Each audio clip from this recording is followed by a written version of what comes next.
So it's hard not to compare this movie to the original. But even without the comparison, this is a really bad movie.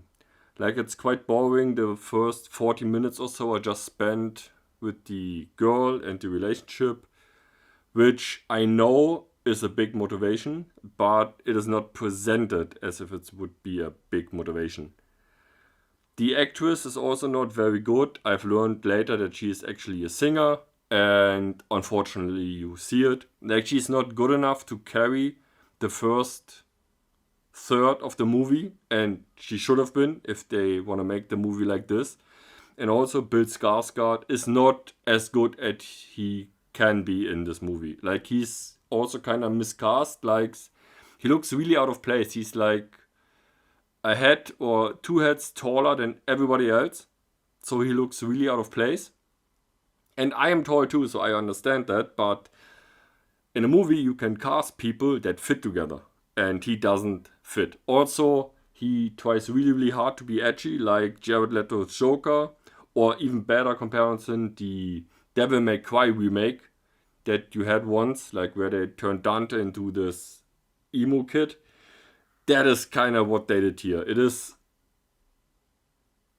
too try hard, and it's just boring. Like I said, the first 40 minutes are spent with the relationship, then there is a lot of plot, and then the crowing is basically the last 20 minutes or so, maybe 30.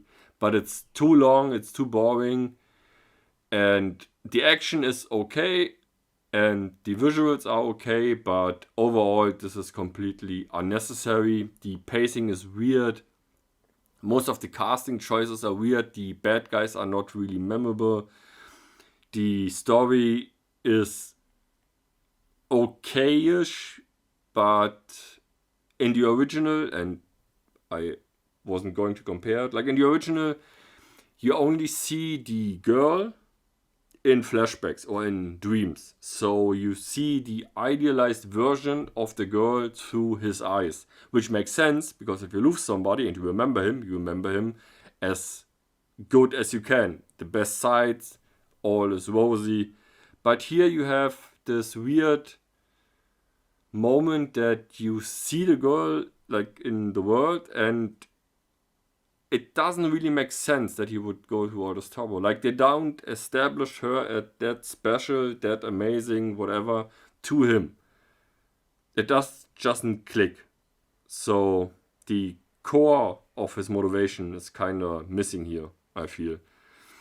Overall, I would say it's completely unnecessary. Like, the original is amazing. It is a sad movie because of the circumstances.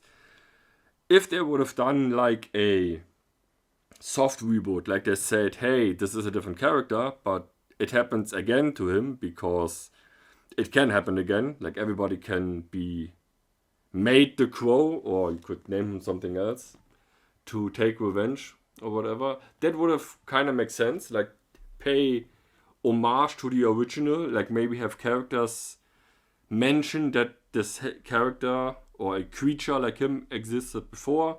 They could have done this, but since they make this as a remake or restart, whatever, you have to compare to the original, and it falls flat on anything or everything except the visuals. But yeah, it is, for me, I would say, the worst movie of this year. I haven't seen Borderlands and I haven't seen Trapped, so I hear those two are also strong contenders for the worst movie.